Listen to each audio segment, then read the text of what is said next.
एक युवती ने प्रेस कॉन्फ्रेंस कर अपनी व्यथा बताई और व्यथा में उसने बताया कि किस तरह से एक लड़के ने उससे शादी की और शादी करने के बाद उसको फोर्सफुली बाद में उसके पिताजी के साथ रिलेशन रखने के लिए कहा और जब वो नहीं मानी तो फिर उसको बड़े मनाने के एक होता है प्रेम मोहब्बत जो होता है आजकल लड़कियों को मनाने के लिए जो लड़के षड्यंत्र रचते हैं बड़े प्रेम से, तो तुम जैसी कोई नहीं है, तुम मान जाओ, तुम ये हो, तुम वो हो, और लड़की भोली भाली हैं बेचारी मान जाती हैं और ये लोग उनका गलत इस्तेमाल करते हैं। उसको लेकर जब ये प्रेस कॉन्फ्रेंस हुई तो उसके बाद जब ये वीडियोस मार्केट में आए तो उसके बाद एक बवाल सा हो गया। लोग इसके ऊपर जगह जगह प्रदर्शन कर रहे हैं, वो कह रहे हैं ये लव जिहाद का मामला है।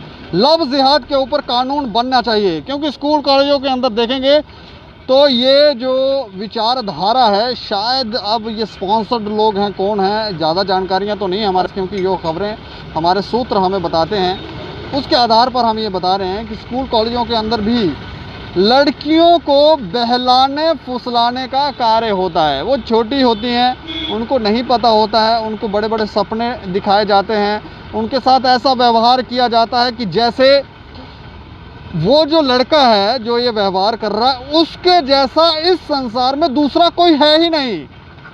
गिफ्ट दिए जाते हैं क्योंकि छोटी बच्चियां, उनको क्या पता है वो इसी चीज़ में, और बड़े बड़े रेस्टोरेंट में लेकर जाया जाता है, वहाँ पर बड़े आराम से ऐसे शान और शौकत से बिठाकर खिलाया जाता है। उनको लगता है कि ये लड़का जो है, लड़कियों को लगता है ये लड़का जो है यही सही है और यही हमारा पति होगा। बाद में वो मान जाती हैं और फिर उनके साथ मानसिक प्रताड़ना और फिर ना जाने कहाँ। लेकिन इसके ऊपर आवाज़ें पहले भी उठती रही हैं, बीच बीच में आवाज़ें आती हैं, लेकिन कई आवाज़ें दबा दी जाती हैं।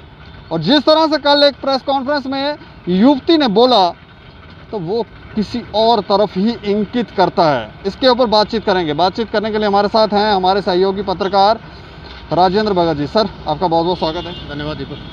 अच्छा, ये जो अब क्योंकि युवती ने जो अपनी मानसिक जो प्रताड़ना उसके साथ हुई है उसको लेकर जो प्रेस कॉन्फ्रेंस की, उसने जो बताया उसको लेकर अब जगह जगह बवाल हो रहा है और लोग कह रहे हैं जी ये लव जिहाद से जुड़ा हुआ है और इसके ऊपर कानून बनना चाहिए। लेकिन उस युवती के बारे में जो प्रेस कॉन्फ्रेंस उसने की है उसको देखकर आप क्या कहना चाहेंगे, क्या लगता है आपको? मुझे लग रहा है कि जो लड़की वो कह रही है वो एक एक वर्णन कर रही है और जैसे जैसे उसके साथ हुआ, जिस तरह की प्रताड़ना हुई, तो वो सबकी उसकी जानकारी डिटेल से दी है। अब देखो दीपक, ऐसा होता रहा है, ये पहले भी होता रहा, लेकिन इसमें होता गया कि जब भी जहाँ भी ये केस चला जाता है, अगर मान लीजिए थाने में चला जाता है, पुलिस स्टेशन में चला जाता है, तो वो पहली कोशिश ये करते हैं कि यार ये मामला कहीं हिंदू मुस्लिम ना बन जाए। क्योंकि भारत के अंदर दो तरह से है कि अगर हिंदू मुस्लिम कोई भी मामला अगर आ जाएगा, किसी कोर्ट कचहरी में थाने में चला जाएगा, तो उसको पहले एक टैग लगा दिया जाता है कि भैया तुम लोग राजनीति कर रहे हो।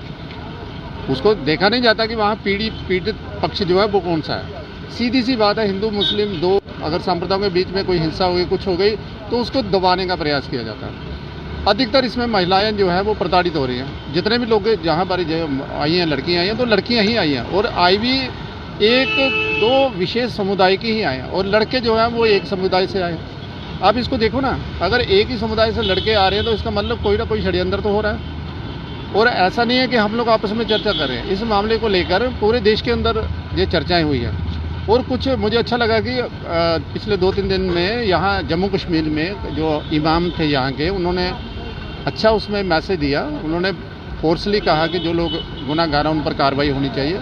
और मुझे अच्छा लगा, मैं वैसे भी उम्मीद हम लोग कर रहे थे कि जम्मू कश्मीर के अंदर इस तरह की बातें जो है इस तरह की नहीं होती है। हालांकि कश्मीर घाटी के अंदर कुछ समय समय पर पाकिस्तान द्वारा कुछ इस तरह का प्रयोजित किया जाता है माहौल को ख़राब करने के लिए, कि खासकर जम्मू में ऐसा नहीं होता था।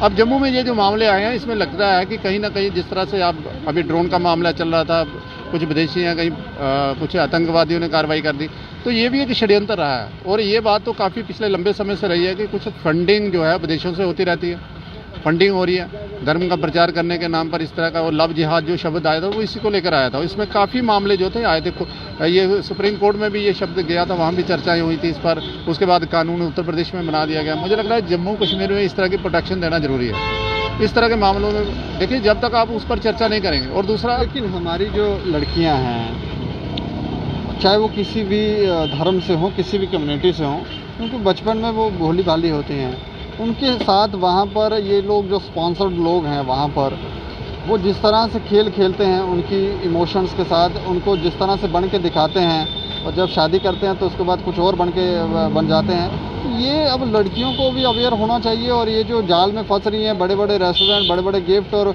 बड़ी बड़ी बातें और ये सब, इनसे बाहर निकलें ये लड़कियाँ।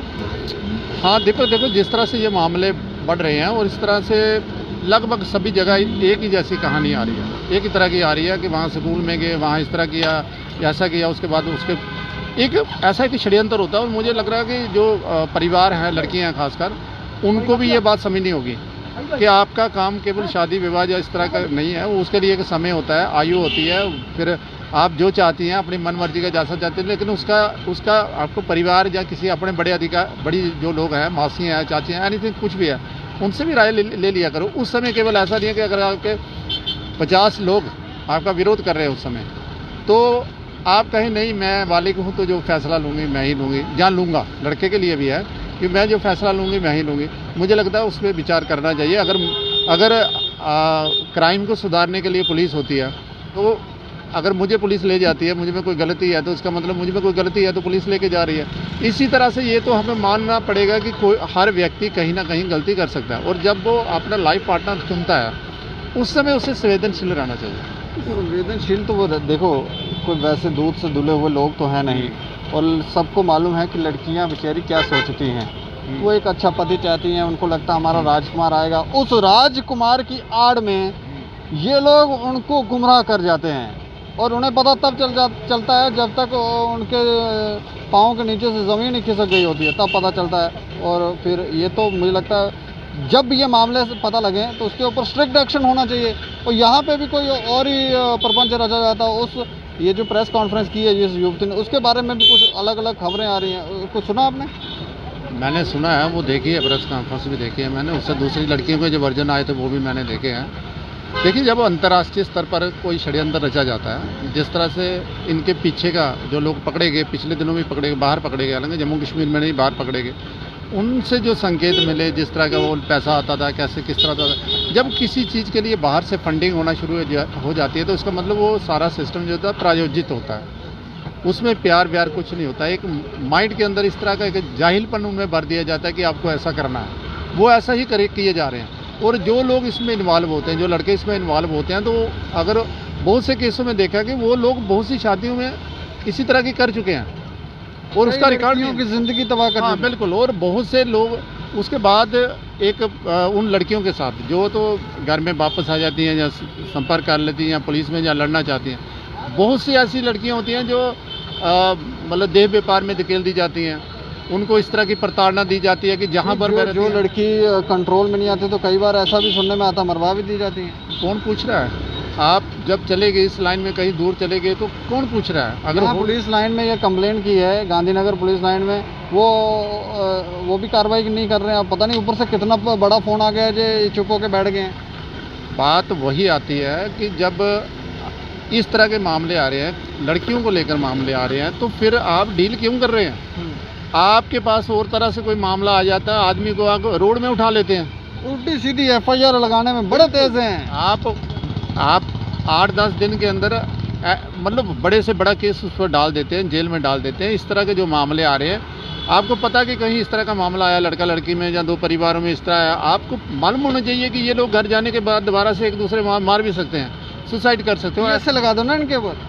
बात वही होती है, PSA लगाना तो उनके लिए आसान है ना, PSA लगा सकते हैं। लेकिन ऐसे मामलों को देखिए, भूमंडल में चले जाइए आप, कितने मामले लंबित पड़े हैं, कोई नहीं पूछता। आप जाओगे वहाँ पर, जितने भी मामले गए हैं, अगर वहाँ आपको सिफारिश देनी पड़ती है, फिर वो उनको बुलाएंगे, आप हर केस को वहाँ ट्रांसफ़र तो कर देते हैं, लेकिन आपको पता नहीं है वहाँ वही लोग जो होते हैं बाद में वो उच्च अधिकारियों के पास जा रहे होते हैं, लेटर लेके जा रहे होते हैं उनके पास करवाने के लिए, इसलिए वो देखते नहीं हैं। मुझे लग रहा है कि इनको अपनी व्यवस्था भी सुधारनी पड़ेगी, और ख़ासकर ऐसे मामलों में। अब हम बात कर रहे हैं लड़कियों की। देखिए, आप लड़कियों के लिए बड़ी बड़ी स्कीमें बना रहे हैं पूरे देश के अंदर, उनके एजुकेशन के लिए, सब तरह से उनको सुरक्षित करने के लिए, फाइनेंशियली सुरक्षित करने के लिए, सब तरह की आप स्कीमें जो है लॉन्च कर रहे हैं, लेकिन उनका जीवन भी तो आप सुरक्षित करिए ना।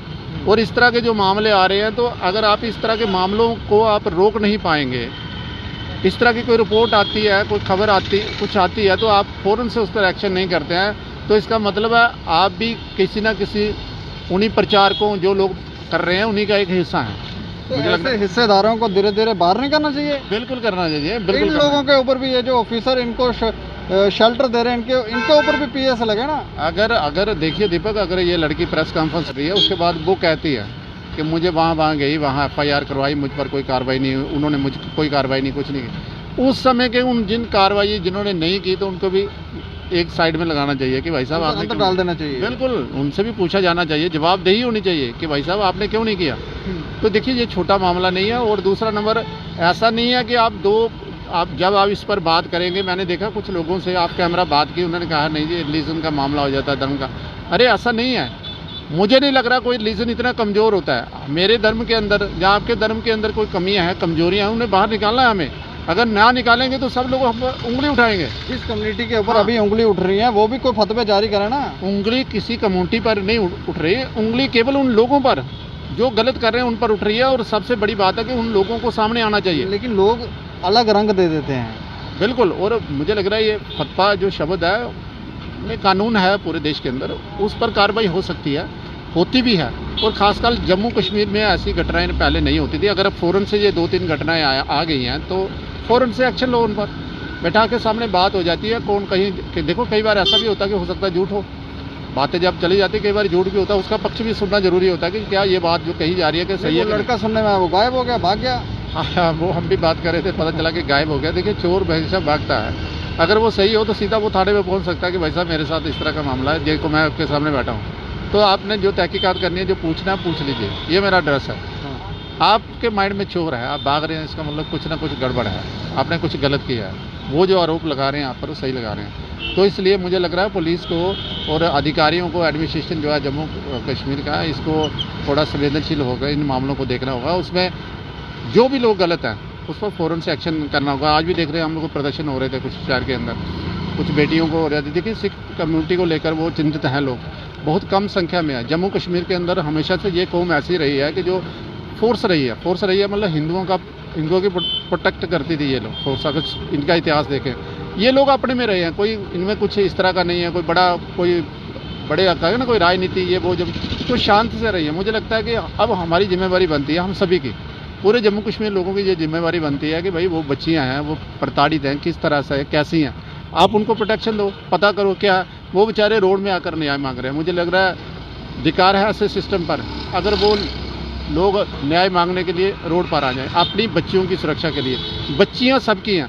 जिन्होंने जो कानून के रक्षक हैं बच्चियां उनकी भी हैं, जो प्रशासन है उनकी भी बच्चियां हैं, जो रोड पर हैं उनकी भी बच्चियां हैं। मुझे लगता है इस मामले को गंभीरता से देखना होगा। ये मामला ऐसा नहीं है कि आप डरते रहें, ऐसा नहीं करें, कुछ नहीं होगा इसमें। आपको कानून का सही से पालन करना होगा, नहीं तभी आप उनको बच्चियों को सुरक्षित कर सकते हैं। चलिए शुक्रिया सर, हमसे धन्यवाद ही कोई।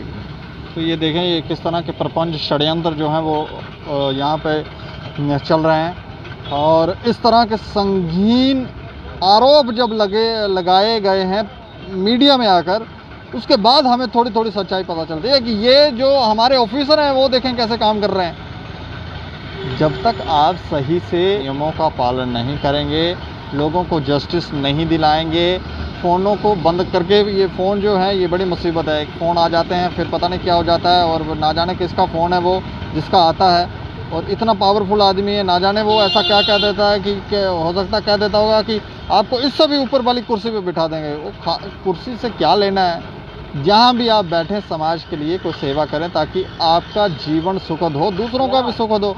लेकिन नहीं, लेकिन ये बोली वाली लड़कियों को जो षड्यंत्र के तहत ये गुमराह किया जाता है, क्योंकि छोटी फूल जैसी बच्चियाँ, मैंने स्टार्ट में कहा कि किस तरह स्कूल के अंदर, कॉलेजेस के अंदर इनको एक भ्रमित कर एक अलग संसार में लेकर जाया जाता है। इसके ऊपर एक कानून बनना चाहिए, और जो भी लोग इसमें कल्प्रिट हैं, चाहे वो हमारे ऑफिसर जो भी शेल्टर देते हैं, उनके ऊपर भी कार्रवाई होनी चाहिए। बाकी आप लोग अपना सुझाव ज़रूर दें, और देख रहे हैं दैनिक सवेरा समाचार। मुझे और मेरे सहयोगी अरुण डोगरा को दें इजाज़त। नमस्कार।